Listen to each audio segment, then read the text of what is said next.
At KSMO Radio, good morning. It's Friday, October the 18th, and right here at your hometown radio station, we have Eric Mushin, our Denton County Beef Extension Specialist. I shouldn't say just Denton County because you're all over the place, but it is an old habit. I guess I still can't say. Well, you are headquartered out of Denton County. I am. So. Yeah, thank you. Good morning. It's good to be here. Well, good to have you here. Eric's here.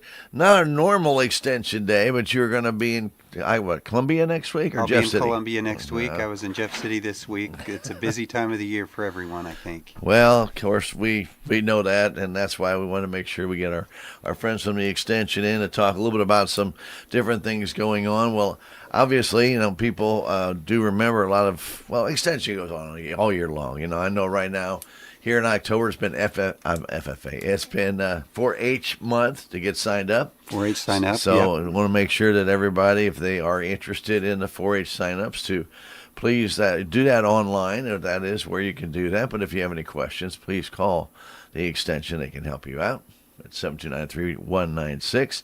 So don't forget about that. If you have a youngin' you want to get into 4-H, obviously it's one of the best counties I know for 4-H program. And it continues to grow. I mean, it continues to grow. So hopefully, that's going to continue to be the case. Well, they've got some incredible people working with 4-H here in Denton County, and they have. I mean, I've been here 40 years, and Eric, it's just been one great person after another. I think I remember Sharon Schaefer being part of 4-H forever. Forever. And she loved it, and the kids loved her, and so it just really made it easy. And there is some transition right now going on, but please bear with it. They were looking for a 4-H specialist. Is the extension interviewing anybody yet on that? I am not in on that. I do know that it is posted, and it is opening, and the expectation and the hope, of course, is to find someone good and get it filled as soon as possible. Sure, absolutely. But it is, after a while of waiting for that to be opened, it is posted and people can find that and apply. Amy Glenn did a great job, and she is retired, but still helps out when we're needed. So we do appreciate Amy. We can give Amy a call when we need to, which we do quite often. But going back to the community support for that, I also want to do a shout out for the Beef Day, which is in September.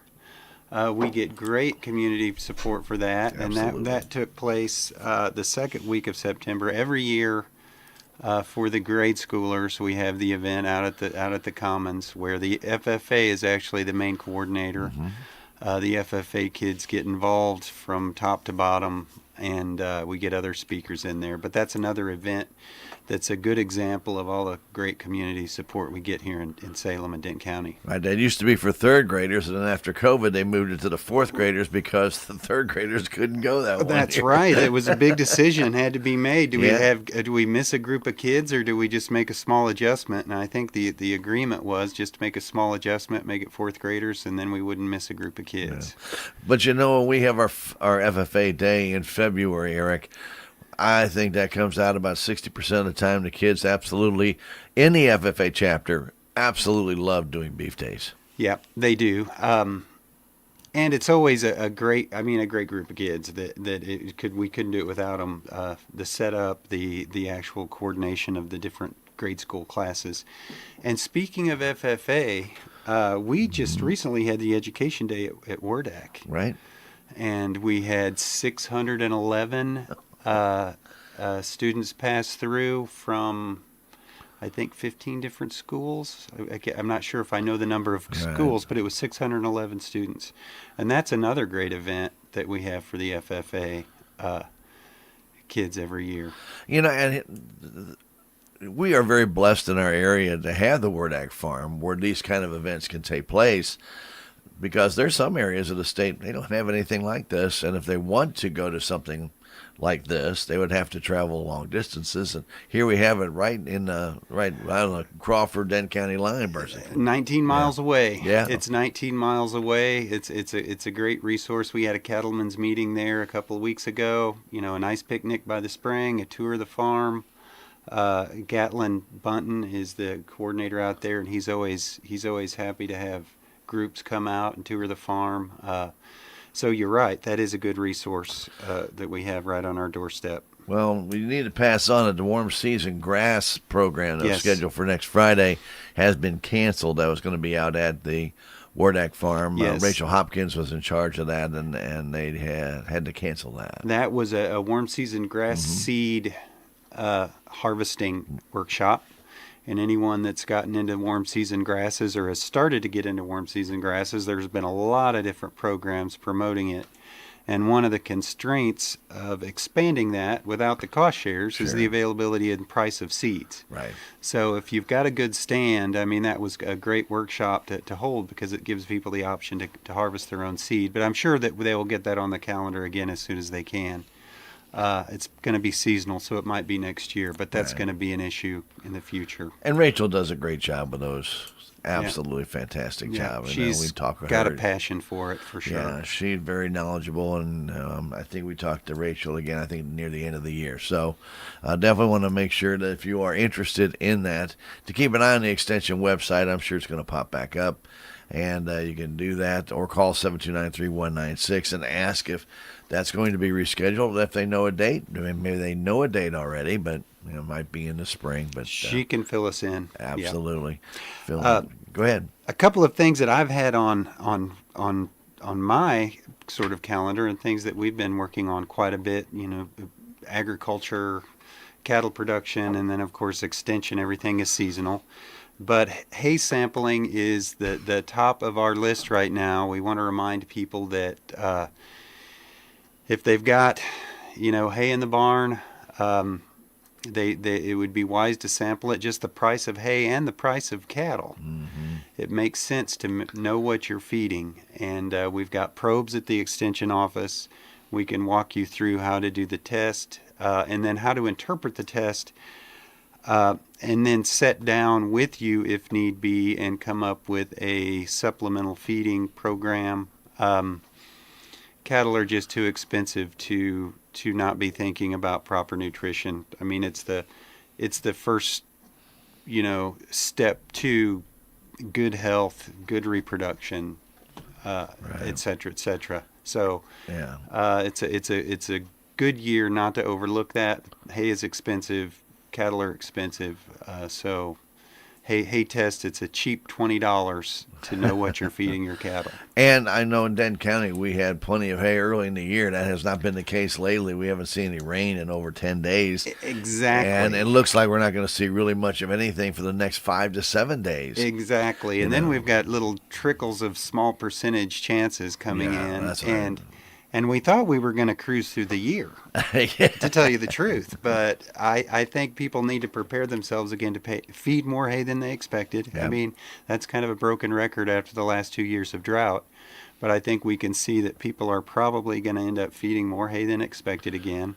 And so, take care and make sure that hay that was put up when it was raining in the summer and we had some growth, that hay is what you want it to be and that you're meeting your cattle's needs. And I know you cover a lot of areas. You've just been up in the Columbia area. You get north of 44, not too far, and they haven't had any rain in almost a month. And so the drought conditions in the middle part and northern part of the state are still very, very prevalent. And southwest corner is in D3 again already. Yeah.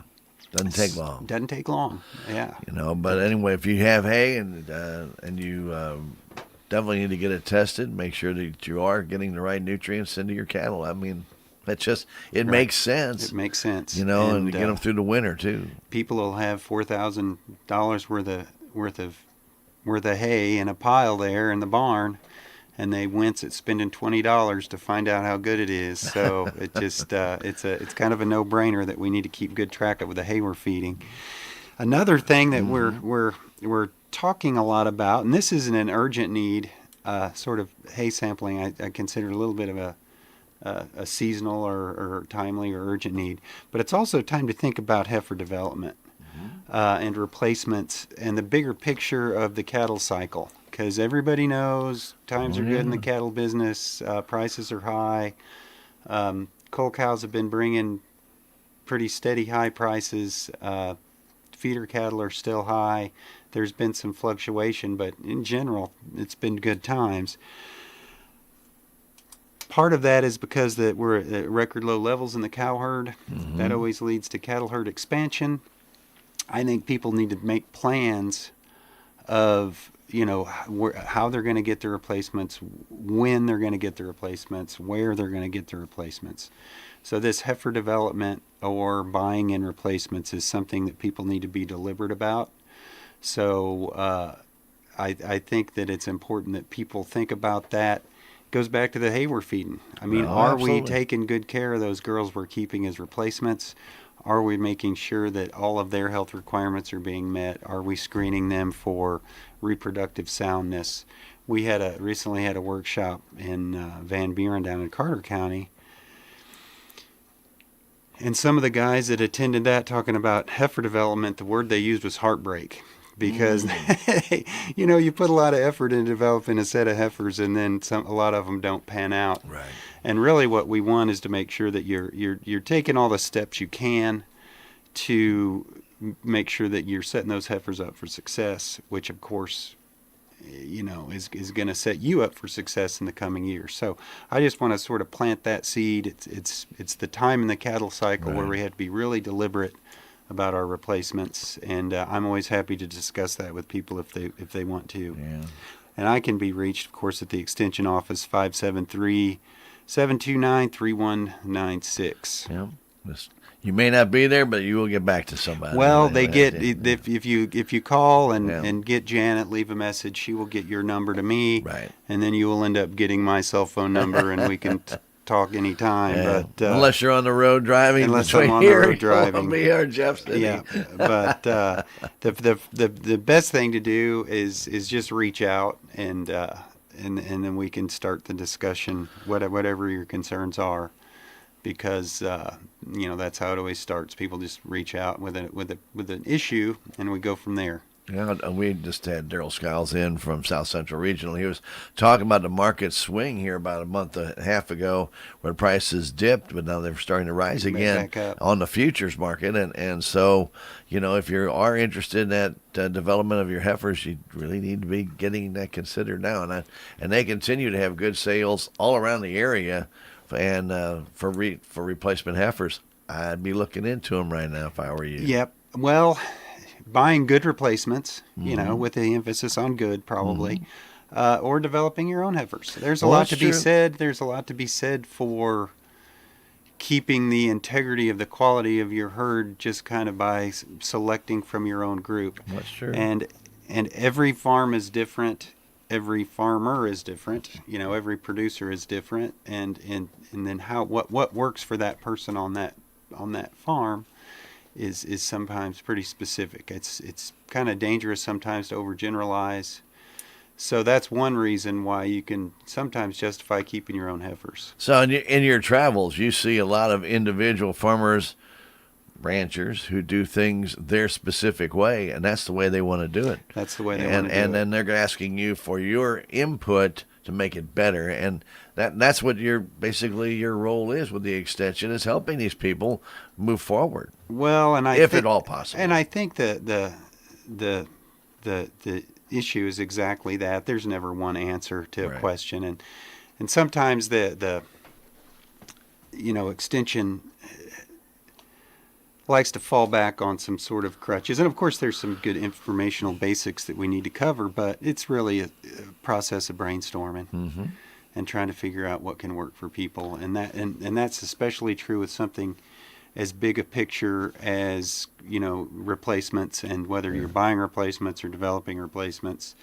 There's a lot of options, and it just is a process of brainstorming what can work. It's going to be it's a big investment, and it's going to impact your business, and so thinking through the different possibilities, I think, is important. Because the bottom line is, when you go to sell your cattle, you want to get the highest price possible, and you want to make sure that they're quality heifers, or quality cattle you're selling, because you'll get more dollars if you do. But you have to make sure that more of those dollars end up in your pocket. Well, that's the idea. And not just, spending them to give somebody else the better cattle and you're going to lose money. There's a lot of people that end up spending as much as they make, and it's basically moving money from one pocket to the other. Yeah. And so that's the challenge, really. Even when prices are high, inputs are high. Prices won't always be high. We got to position ourselves that Sure. it's that profit margin that we're kind of taking care of, because that's really where it's all at. So And that's where the markets can affect your cattle operations. right, Big time. yep. But along those lines, Mm-hmm. the big picture with the cattle industry and thinking about our future, another thing that I just got the pleasure to be part of was a meeting on small ruminant sheep and goats at Lincoln University in Jefferson City, which is where I was all week this week. And we got a lot of good information on some of the details of nutrition and management and parasite control, but we also talked quite a bit about bigger picture situation with small ruminant sheep and goats in Missouri. Missouri right now is currently the second leading producer of goats in the country, I did not know that. and we are in the low teens for sheep. Of course, there's a lot of big sheep stuff out west, but we're second behind Texas in goat production. Wow. I never would have thought that. Last I looked, we were number 7, which I thought was pretty impressive. Number 7 or number 5, and all of a sudden we're number 2. And most of this is in South Central part of the state. We're living in it. We are living in it, and it's a growing industry. I mean, you see it with the livestock markets. There's good livestock markets for sheep and goats. One right here in Salem, which moves quite a few animals. But we're in an area wherever there's a lot of sheep and goats, there's going to be a lot of markets. But the United States as a whole still imports a lot of lamb. Mm-hmm. We still import a lot of goat meat, and even though prices vary and fluctuate, there is still more demand than there is supply. And so the potential to grow this in the future is still there.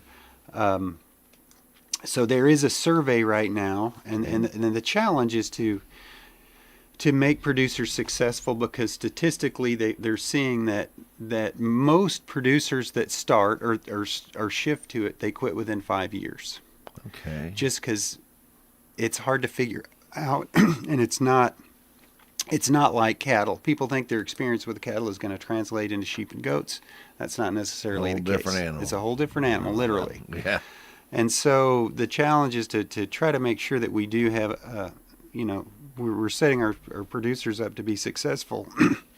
And so they've started a goat and sheep operations survey, which is a statewide survey, and it is to try to get a better picture of what's going on out there, so we can develop information, do the research, provide information, training, etc., to people to help them be more successful, because we think this is going to be a growing sector. It already is a growing sector, but we want to continue to support it. Where do they find that survey, Eric? Well, that survey is right here, and rather than read a very long link for you, It's right here. what I am going to do is I am going to post this on the Dent County Extension Facebook page. Okay.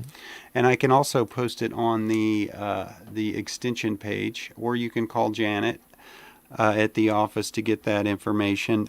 We'll have copies of it in there if you stop by the office. But you should be able to find it on the Facebook page or the extension website. You can just look for Sheep Goat Operation Survey, and it takes about 10 minutes. And it can provide a lot of information that can hopefully lead to some good programming in the future. And the extension office is at 112 East 5th Street, Yes. upstairs in the judicial building. And if you can't make it up the stairs, just let them know you're there, and they can bring it down to you. Yep, we can bring it down to you, because that's that's an up and coming, industry in Missouri. Well, you're catching me by surprise on that number 2. I thought, wow. Number 2, of course, we're a distant number 2. I think. We're half the state of Texas. Not even half the state of Texas. Yeah, but to be number 2 though is pretty impressive. But if you think of the history of the production in Texas, that we've kind of leaped up and we're at their heels, it's pretty amazing, actually. But it makes good sense. I mean, here in the Ozarks, especially, the resources, the countryside, they lend themselves to sheep and goat production. So It makes good sense. So if you're interested in that survey, again, Eric will have it posted on the Extension Facebook page and the Extension website. And again, it will be at the Extension office, 112 East 5th Street. Again, questions, call 729-3196 on that. But is there a date that you need to have that submitted by, Eric? There is nothing that's posted on this about the date, and I've never heard it in discussion. I think it's going to be throughout the year. Just kind of open for people to make their comments. And there was recently sort of a socioeconomic assessment done, and I'm not sure how that's going to be published, but it's interesting to see. And this was done on goat and meat consumption in the state.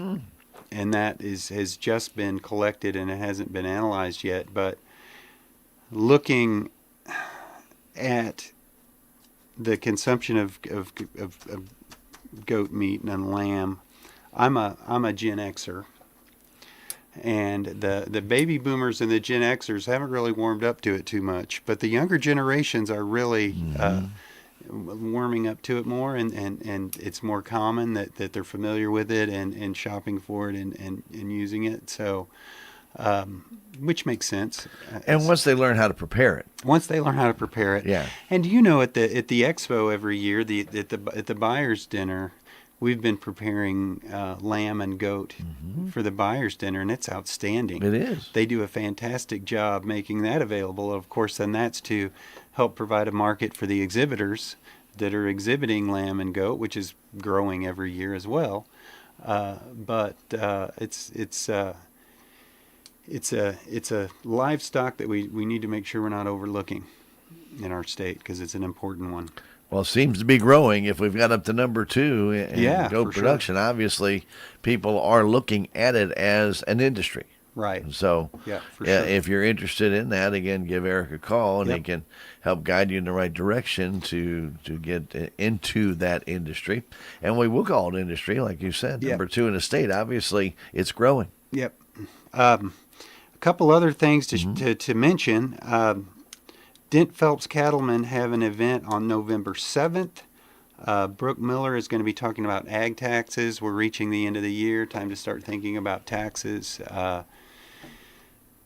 It's always good not to underestimate the importance of getting that done properly, and some things that might be involved with maybe even some of the if people have liquidated cattle because of the high prices, because of the drought. There's a long list of things that people might want to look at specifically related to their agricultural production. That's going to be on November 7th. I think it's going to be at the Commons, but I think that's still being determined. Okay. Keep an eye on the Facebook page for the Dent Phelps Cattlemen's Association, and updates will be made there. And one final thing, maybe I've got a couple final things. Well, before we end, there's also an event with the Texas County Cattlemen's. They've got Corbett Wall on October 25th. The Dent Phelps Cattlemen's has sort of joined in and supporting that. We've had him come here to Salem before and speak, and he's a good speaker. But they're having an event there in Houston on the 25th. If anyone is interested in that event, it's going to actually be in the high school gym, so they're expecting a big turnout. Yeah, and their new high school gym. And their new high school really gym. A nice facility. And then I already sort of extended a thank you to all the supporters for Beef Day, but getting back to the community side, we just completed Good Neighbor Week, which is September 28th to October 4th, and the Salem Area Community Betterment Association is involved and supports that, and it was a pretty successful event, and so a big thank you to everyone involved in Good Neighbor Week as well. Right, and you can, if you're looking at next year's Good Neighbor Week, get started early, because if you have a home that needs help, or if you need help, please start looking around February or March. That's when they start taking the applications, and then they put it all together. And by June, 1 week in June, boy, they get different things going on there, and it just continues. Then a Good Neighbor Week comes up in September, and then it just rolls from one to another Yep. to another, and there's a lot of great things out there that SACPA is involved with. So not just Good Neighbor Week, but also different other things that SACPA has.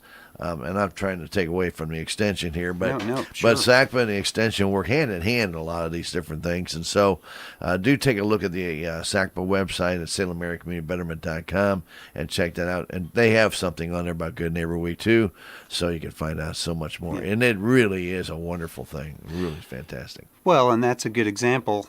Extension doesn't really do anything by itself. I mean, we have to have partners like SAC, but we have to work with other people and other agencies to be, successful in promoting what we want to promote. So that's just another good example of how to work together and support each other. I'm not I'm not involved in that specifically, but it's just a good example of how a community needs to pull together. Well, Extension has so many arms, Eric. If you could be part of every one of those arms, you'd be a lot busier. I tell Right, you. right. There's so many different things. And I believe in Texas County on November 7th, there's a Beef Quality Assurance Day. Ray Walden talked about that. There is on November 7th that we do. We have a beef quality assurance. Again, we just had a beef quality assurance event here in Dent County over the last year. But if anyone wants to get that certification or missed it, they weren't able to attend that event, that's going to be November 7th. The same day we have the tax day here, but we will have that event in Houston, Texas County at the Extension conference room in Houston. And that is free, of course, and you get your certification. And we do encourage people involved in the beef industry to get that quality assurance certification. It just reflects well on the industry that people are involved in, are putting their best foot forward in terms of animal husbandry, professional care, professionality across the board. We required of our 4-H'ers that participate in the expo that they go through a show me quality assurance, which is kind of an age-appropriate sort of quality assurance program. But quality assurance is something that we need to project to the outside world when it comes to agriculture across the board, because people like to put agriculture in the crosshairs sometimes, and we need to really show the general public that is sometimes uneducated that we are very capable of taking care of our animals and providing good products. Right. And you can find any of these different opportunities for you with beef quality assurance and anything with like Eric's talking about. We got the accounting coming up. These all can be found on the Extension website, so you can just go to the Extension website here for Dent County, and if you want to find out about those different events, first off, there's a calendar that'll help you. And since we already told you the dates are going to be held, you can go find them, or just type in a search bar. Just put accounting, and then if there's something that's dealing with accounting for your cattle or goat industry or sheep industry or whatever, it'll pop up. And it may not just be here in the state. You can limit that as well. There are filters. Well, and what I would say, if you're looking for information, and this comes up quite a bit, actually, people can find a lot of good and bad information in searches. Well, of that's course. true. Yeah. And if you do a search and you use the word extension in the search, so you can say ag taxes extension, or you can say sheep and goats extension, you will get usually some current events, but you'll also get all the materials that are printed by different universities as part of their extension program. Right. And so even if it's something that Missouri doesn't take the lead in, so to speak, Sure. you might get a good publication from Arkansas. You might get a good publication from Tennessee, and if it's coming from a university extension program, you can pretty well trust the information there. Yeah. Because there's a lot of opinions out there that aren't necessarily information sometimes. But they do a lot of research, and they usually double check and triple check Extension everything for before sure. they ever Yeah. present it to make sure that it's accurate. It's all based on research done at the universities. So that's one way you can make sure that you're getting good information.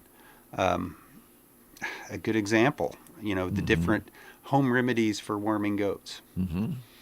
And one of the things we talked about at this workshop last week was some of those might be valuable and some of them aren't. Some of them don't actually pass the test of actually, when they do the trials Right. and do the research and so it's just good to know what is backed with science and research and what isn't backed with science and Yeah, research. and a lot of those are carryovers from years ago, Eric, when there wasn't that research, there wasn't that scientific approach that the universities could handle, and you had a goat farm and you had a problem. You tried to remedy it the best way you could. Right. Well, that's true.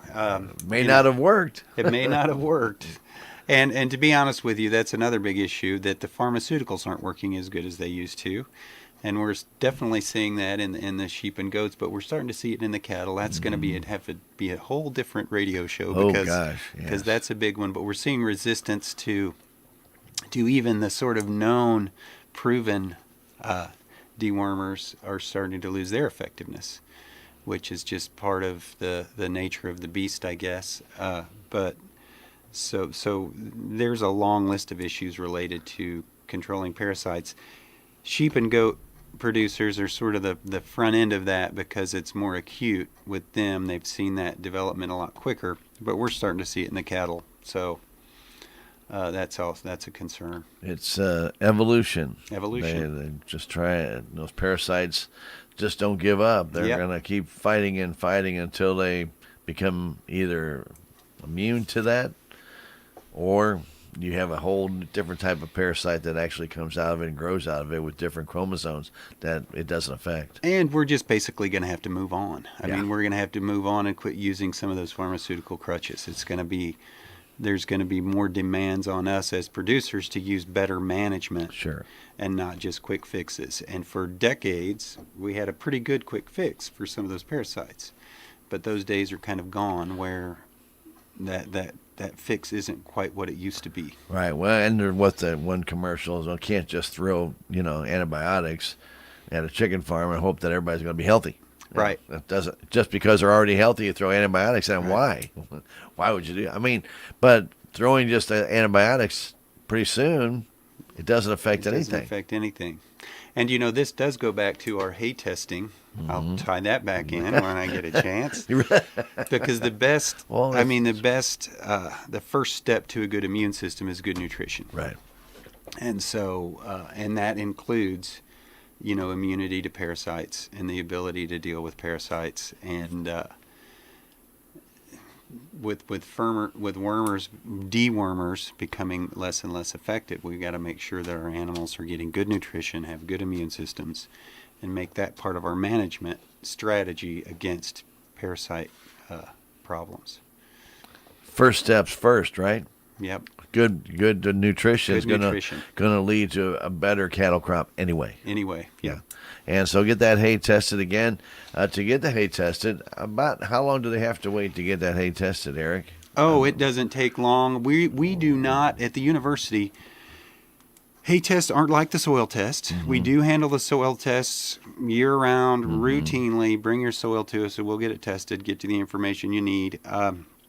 We actually do that at a university lab. Right. The labs for the forage testing at the university are not public-facing labs. Okay. So what we do is we send those, or we give you the information to send them, we can do it either way, to a private lab that is public-facing, and their turnaround is usually in a few days. Okay. They've got really quick turnaround. They've got great customer service. That most of the labs on campus are doing the research of the researchers on campus, and you can send it to them, but they'll be slower because they have different priorities. Sure. But there's a great lab. We use Custom Labs in Monette, Missouri. Okay. But we can tell you how to collect that sample, package that sample, tell you which test you want to take for the sample you're sending in, how to interpret the results. So we can help. We do everything with you except Grow the hay. Except the actual lab work. We're using a private lab. But you know. But so again, if you have a question or two or would like to get that hay sample done, please call the extension 729-3196 and they can give you all the information. Like Eric says, they basically make it pretty easy. Yep. Which is good because people like easy. Yeah. I know I like easy. And we're not hopefully twisting people's arms, getting them to spend a lot of money on supplements, but we might be able to save you some money on the supplement you're already buying. Wouldn't it be worth the investment of $20? Just to know. Yeah. Just to know if you're already buying a supplement, is it meeting your needs? And if not, maybe how you can tweak it. And in the end, it can save you money. And maybe you don't need that supplement and you at might all. not need it at all. Yeah. There's a lot of stuff being sold to people they might not need. There's a lot of stuff being sold to people they don't need. We know that. Kind of across the board, not just cattle. Absolutely. Well, Eric, we really appreciate you coming in. Do you have anything else you'd like to share with us? No. We had Thanksgiving. Yeah. And Halloween and Thanksgiving. Not a lot in the cattle industry on Halloween. They don't really dress up too much. Right. No, it's just kind of getting ready for winter, keeping our fingers crossed for rain. We're kind of missing the window with these 3 frosts in a row for much fall growth. I mean, we can still get a little bit of fall growth, but dry falls are almost harder on us than dry summers, because we can, we're used to dealing with dry summers. You expected the summer. You expect a dry summer, but a dry fall is really hard on us, and we're having a dry fall again. So when those hurricanes and tropical storms came through, usually we get a pretty good residual off that in the state of Missouri, but it didn't happen. When Helene came through and it went east, it just left us. We had a little cloud cover, a little bit of light rain in our area, but the further north and central Missouri got nothing. They got nothing. We were right on the edge. We got a little bit less than an inch in where I am. And that was our last really significant rain. Yes, and it's well, you don't have to drive very far down the road to see how But if dry that was it our is. last significant rain, they haven't had that even before, about 8 days before that was the last rain. Right. So you're talking almost a month right now. But that being said, the rain before the hurricane, there were spots in southern Dent County that got outrageous amounts of rain. 4 to 8 inches. 4 to 8 inches. And some areas didn't get that much. It came north a little bit and didn't get as much of that. So, but that's typical of those rains, in that those seasonal rains like that are always hit and miss. They're downpours. So if it's either kind of get it or don't get it. But the hurricanes, you sort of expect and hope to get a good widespread rain. Well, usually it does. It curls up and then it goes out and meets up with the fronts coming in from the northwest. Right. And then you get it the first time from this tropical storm, but then it backtracks and you usually get it a second time. Right. And it'll set up camp out and rain for 2 or 3 days sometimes. We didn't get that. Yeah. It's kind of like at all. talking about rain's kind of like talking about food when you're hungry, isn't it? Yeah, it kind of is. And another thing that we're having to watch out for, because of how dry it is, now that the autumn season is here, these leaves are starting to crumble up very quickly and dry out very fast. Do watch out for any type of outdoor burning, because the winds are beginning to pick up a little bit out of the northwest. And please refrain from any of that, especially if you normally do outdoor burning, because there's not much moisture out there. I mean, the relative humidity's been at 22%. Yes. Wow. There will be, if there's any breeze at all, there will be red flag warnings. Yeah. And that's something that, I've seen a couple burnt patches on the side of the road. I have to. And if no one wants to burn up what grass you do have, so it's a good time for sure to be careful about burning. Very good. Well, again, we appreciate you coming in a little bit earlier than normal. Normally you'd have been here next Wednesday, week, but because of his schedule, we were able to accommodate Eric and get him in today. And again, if anybody has any questions, 729-3196, call him. If you need to speak with Eric, you can leave a message there. They can get in touch with him and give him your number, or they'll give you his cell number, whatever he may be, if it's important, and be in touch with him. Of course, all the great extension programs that we talk about all the time. There's so many free extension programs. If you want to stop by the office, second floor of the Judicial Building, 112 East 5th Street, and whether it's the timber industry you're looking at, or plants, or seeds, you're going to find somebody in extension. Entomology, but there's a whole bunch. And then we got Ray Walden doing community development. There is a lot of things going on in the extension. So, again, your questions won't fall on deaf ears. They'll find the right person for you. Yep, thank you. Thank you very much. Eric, thanks again for coming in, and have yourself a fantastic rest of your October. Whether it's here or Columbia or Jeff City or wherever you might be, we hope you have a good one. Thank you, buddy. At KSMO Radio